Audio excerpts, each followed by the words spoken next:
نازل کر اب عیسیٰ کو، اب بیج ہدایہ مہدی کو، دیکھ دجال آزاد ہوئے اور پھولوں کے کیا حال ہوئے۔ آج کا جو ولاگ ہے، میرے پاس الفاظ نہیں ہیں، میں کن الفاظ میں بات کروں، کیونکہ درد ہی اتنا ہے۔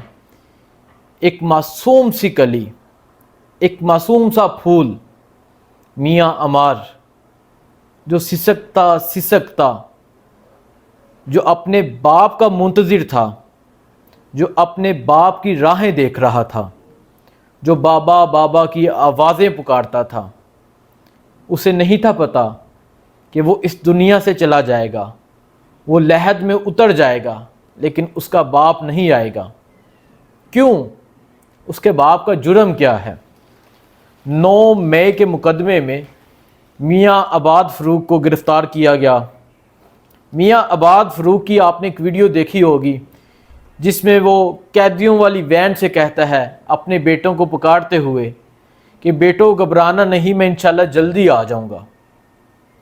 لیکن گھر کی چادر چار دیواری کو اس طرح پامال کیا گیا، گرفتاری کے باوجود اس طرح چھاپے مارے گئے کہ وہ بیٹا اپنا ذہنی توازن کھو بیٹھا۔ بیٹا ہاسپٹل ایڈمٹ ہو گیا، ہاسپٹل والوں نے پریشر میں آ کے بیٹے کو ڈسچارج کر دیا، کہا کہ ہم آپ کے بیٹے کو نہیں لے سکتے، آپ اسے واپس لے جائیں۔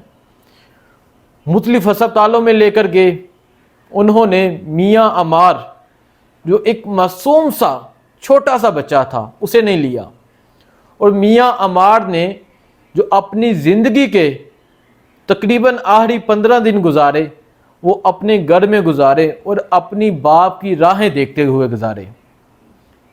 لیکن میاں عمار آج اس دنیا سے چلا گیا۔ ایک چھوٹا سا بچہ اس دنیا سے گیا ہے اور یہ بتا کر گیا ہے، یہ 24 کروڑ یہاں جو لوگ بستے ہیں یہ لوگ نہیں ہیں۔ 24 کروڑ جو لوگ ہیں انہوں نے اس طرح آواز نہیں اٹھائی۔ یہ 24 کروڑ قبرستان میں بسنے والے لوگوں کا ملک ہے۔ ہم قبرستان کی مانند ہیں، باہر ظلم ہو رہا ہے لیکن ہم خاموش ہیں، ہم خاموش تماشائی بنے بیٹھے ہیں، اور بہت سے صحافی اس وقت بھی نہیں بولے۔ خدارا آپ کے گھر میں بچے نہیں ہیں؟ انسان کے لیے سب سے قیمتی اس کی اولاد ہوتی ہے۔ انسان کوشش کرتا ہے، انسان محنت کرتا ہے، اپنی اولاد کے لیے کرتا ہے۔ یہ صاحب اولاد لوگ بہتر جانتے ہیں کہ اولاد کا درد کیا ہوتا ہے۔ لیکن میاں عمار آج قبر میں اتر گیا، لیکن ہمارے صحافی خاموش رہے۔ اس کے قتل کا میں کہوں گا قتل کا، یہ قتل کیا گیا ہے۔ اس کے قتل کا ذمہ دار کون ہے؟ پولیس اس کے قتل کی ذمہ دار ہے، عدالتیں اس قتل کی ذمہ دار ہیں۔ ایک بچے کے ساتھ جو کیا گیا، آج سارا میڈیا، آج سب لوگ بول رہے ہیں۔ میں ٹویٹر دیکھا، وہاں سب لوگ بول رہے ہیں شاید کاش پہلے اس طرح بولا ہوتا، کاش جب شہریار افریدی کی ہمشیرہ کی ڈیتھ ہوئی، جنازے پر جانے نہیں دیا گیا، کاش تب بولا ہوتا۔ جب بائی کی ڈیتھ ہوئی، شہریار افریدی صاحب کو جنازے پر جانے نہیں دیا گیا، کاش تب بولا ہوتا، تو آج وہ بچہ، وہ معصوم بچہ شاید قبر میں نہ جاتا، اپنے والد سے ملاقات ہو جاتی۔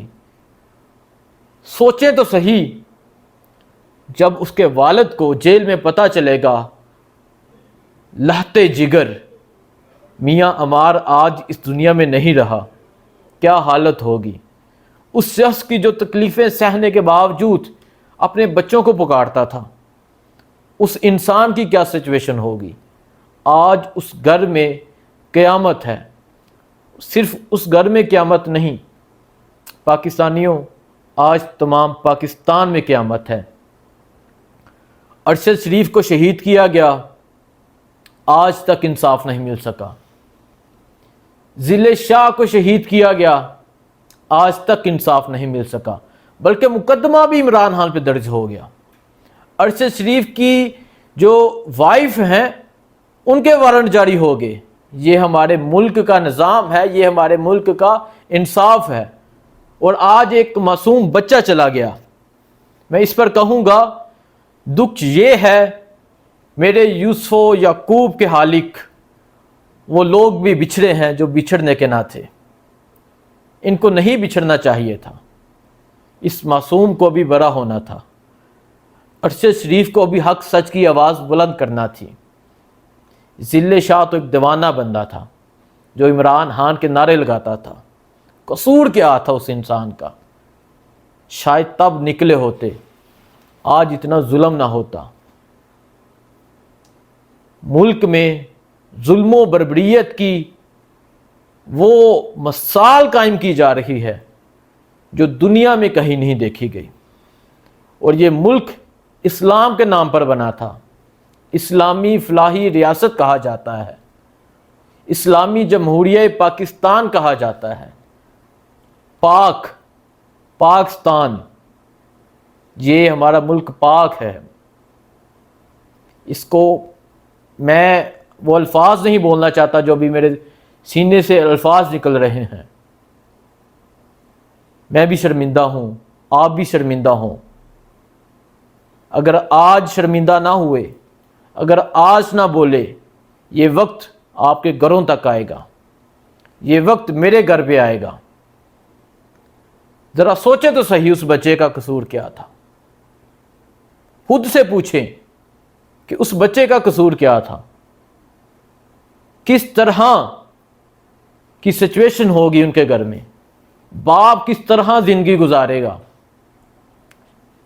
عباس صاحب آپ پریس کانفرنس کر دیتے، سب کو آپ کی وفا کا پتہ ہے کہ آپ نے عمران خان کے ساتھ وفا کی، لیکن میاں عباد فروق نے پریس کانفرنس نہیں کی۔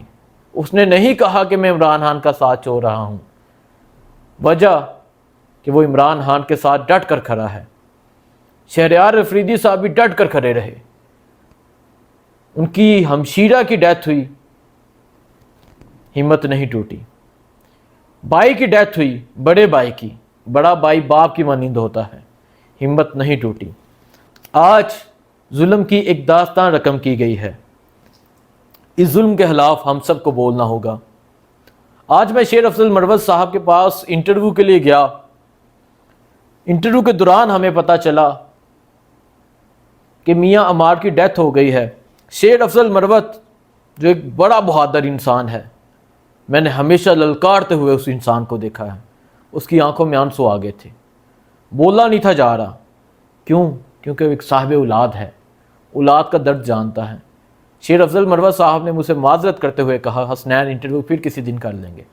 وہ اپنی ایک ٹویٹ میں لکھتے ہیں، یزیدیت اور کیا ہے، معصوم بچے عمار کا قتل دل دہلا دینے والا ہے۔ ہم نے بحیثیت قوم چھوٹے فرشتے کی مدد کے لیے کچھ کیے بغیر اسے مرتے دیکھا۔ اگر ہم بچا نہیں سکتے تو کم از کم اس کے والد سے ملوا سکتے تھے تاکہ وہ سکون سے مر سکے۔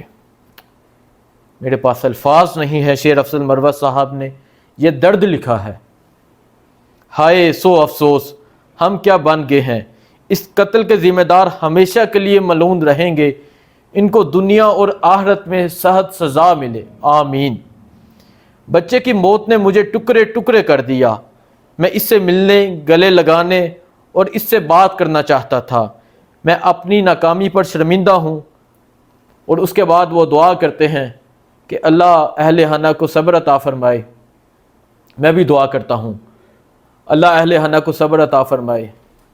اللہ ہم سب کو حق سچ کی آواز بلند کرنا نصیب فرمائے، آمین۔ بہت شکریہ۔